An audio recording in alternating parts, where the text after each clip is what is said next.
Have you ever wondered what games you should keep or you should lose? Find out here at Purge Reviews. Walking Dead Surround is an 18-card game from Button Shy. And this is weird because you don't usually see IP-related games with this company, but here we are, and it immediately got my interest. In addition, it's based off the comics and not the popular AMC show. So I did like the black and white kind of motif on this. It's been a while since I saw a Walking Dead game based off the comic. So this is a game where every turn you're going to take a card and you can either play it for the location, which means a walker is going to come out, or you can flip it out to put people and possibly more walkers out on the board. And some of those people you put out will give you power. So there's a lot of little things that you're doing. As you play the game more, I think you're going to get more used to the cards. You kind of know, maybe you can memorize what's on the other side. That might be a little tricky, but you can kind of play your bets as you're going through. And some of the locations will give you powers, allow you to score a little bit differently. There's a lot going on in an 18-card game. Or maybe I should say there's more going on in our 18-card game than you would suspect at first. It's not a very heavy game. It's very easy to pick up and play your two actions. Play for the location or play for the people. But there are decision scopes that come out of that. I think it's very, very unique how much gameplay is in here. And I think that the IP might take away from what is a very good game. For some people who don't like The Walking Dead, they might go, it's just another IP game. It is not. This is a very, very solid card game with a lot of decisions. I prefer playing it solo. That's my preferred way, but it does play up to 4. And I've shown this game to a couple people, and they instantly want to keep playing it because it's one of those things where you want to beat your score, and you're like, I think I can do a little bit better the next time. Fantastic. You have a lot of different characters from the show, and there's some powers that they do, etc. And it's fun to see them show up. And then you score out at the end. And pretty much every time you play, you're going to have a little different town. You're going to have a little different atmosphere that you've kind of gone on and explored this town and looking for loot and looking for supplies, and it kind of all works out. So this has been a huge hit for me. One of my favorite solitaire games to go to. Plays really quickly. I like the different aspects of it. The cards come up in different ways. It gives me a lot of different options. This has been a huge winner for us, and one I highly recommend for you to check out. So here's The Walking Dead Surrounded by Button Shy Games. What you're going to get is an 18-card deck. You can open this up, and you have this little wallet. You'll be able to carry it around it, which is very nice. You're going to get a rule book, which we'll take a look at in a few minutes. But the components are basically going to be 18 cards. They're going to have word and text. And on the other side, they're going to have walkers or possibly survivors on them. And you're going to see there'll be some survivors here. You're also going to get a scenario book, which we'll take a look at in a few minutes. But this will be what you're going to get. 18 cards. No tokens, no trackers, no nothing else. And all the artwork is going to be based off of the comics. So if you're familiar with only The Walking Dead show, this is not going to be necessarily, they don't have the same amount of characters we're in both. But you can see it straight from the comics. There's Michonne.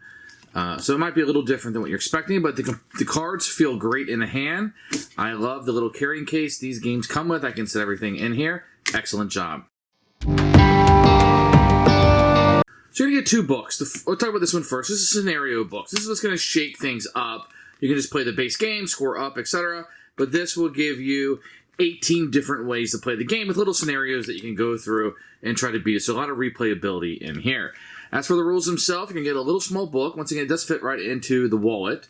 You can have a picture of the components over here, an explanation of what they do, set up right in here, and then a map. And your store, the gameplay, you're going to have 2 options, to explore and occupy. That's the only 2 actions you're going to have on a turn.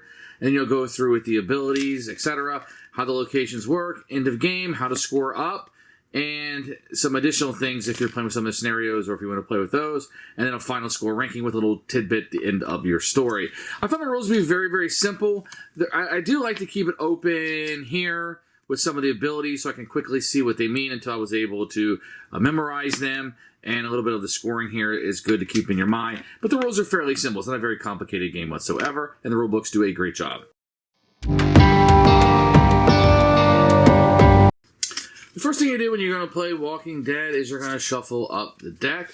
Very simple to do. You're going to put a location out. Whenever you put a location out, you flip it over, and you have to attach a walker. Walkers are always easy to see because they are in red.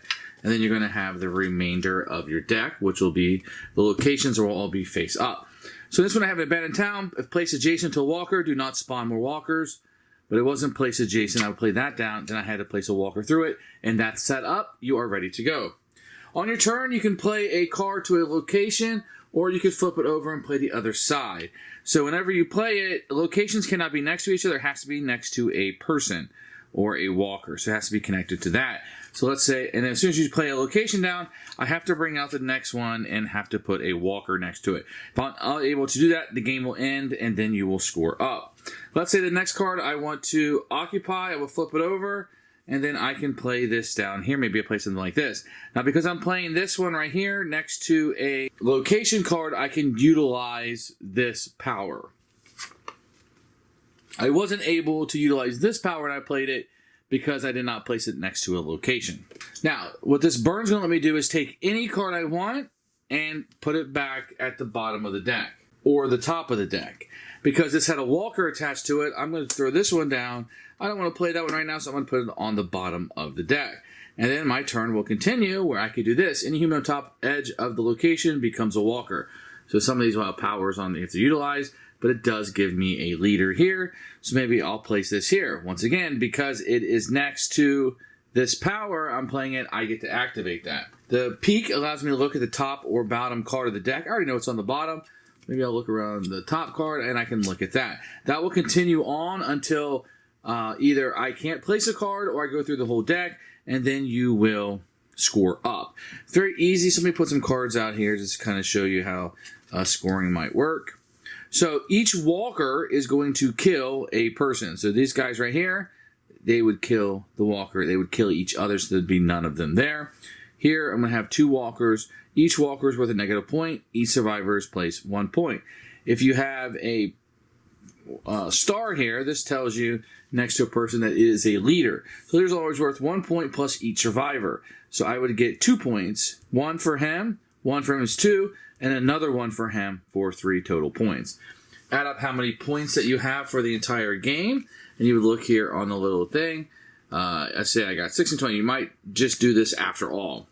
Now, there are some cards that will have points on them or gas tanks, etc. That might be important for a scenario. Some of these will have weapons on them. Some of these might even give you victory points if you're able to put cards all the way around them. So there's quite a few ways to play the game and kind of score up. But that's a quick overview of how you play Walking Dead Surrounded. Who should buy this game? So I really feel like this is a solitaire game. I feel like it really is. It does play up to 4, but then you're kind of taking turns. And I feel like 1 or maybe a couple playing this together is really its sweet spot. If you're a fan of Walking Dead, in particular the comics, I think you're going to lean into it a little bit more. Even if you don't like The Walking Dead, like I don't even know what that is, I never heard of it, this is still a really good solo that can play up to 4, I guess. A card game about decisions and that decision scope that you're going to have and playing these things out, building your town out, making sure your people are safe. Things are kind of happening out of your control sometimes, but then how do you maneuver around that? And there are powers that let you do that. A lot of mitigation in this game. Very fun. One I can easily recommend to you.